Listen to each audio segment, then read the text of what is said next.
Stock market on quite a roll. Last night here, we reported on American baby boomers finally seeing a recovery in their 401ks.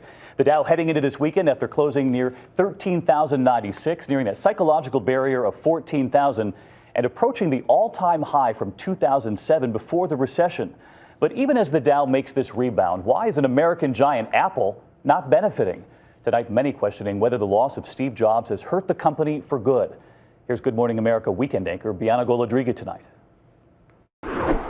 It's what you wanted. It's what your gut, your instinct wanted. In the new biopic, Jobs, Ashton Kutcher playing the role of Steve Jobs, talking about instinct.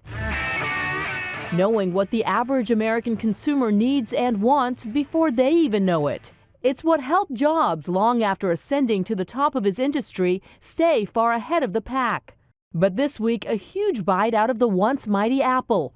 After soaring to a record stock price just 4 months ago, the tech giant has plunged nearly 40%. And tonight, Apple has lost its venerable title as the world's most valuable company to Exxon. Why the recent slump? Economists say, for one, competitors like Samsung have upped their game, not out inventing Apple, but matching them, device for device. But the bigger threat is the loss of Steve Jobs himself. It's been nearly a year and a half since the death of Apple's founder, and many worry that the company has lost its creative genius. Apple was very much Steve Jobs. We saw Apple lost its way in the 1980s after it left, and a lot of people left Apple for dead, and they brought Steve Jobs back, and the company once again was focused on products and innovation and consumer needs and consumer tastes in ways that it hadn't been before. And so the real question is whether Apple can replicate the mind of Steve Jobs. How does somebody know what they want if they've never even seen it?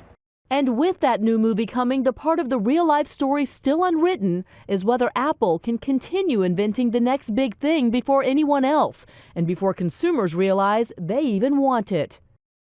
Now, Apple hasn't completely lost its way. It sold 48 million iPhones over the holidays, 23 million iPads and iPad minis. But David, the key for investors right now is, can Apple come up with the next big thing? And many have been questioning whether or not that next big thing is an actual Apple TV set in your home. What's the CEO saying about that? Yeah, Tim Cook has been very cryptic. The only thing he said is that the TV area is of great interest to the company.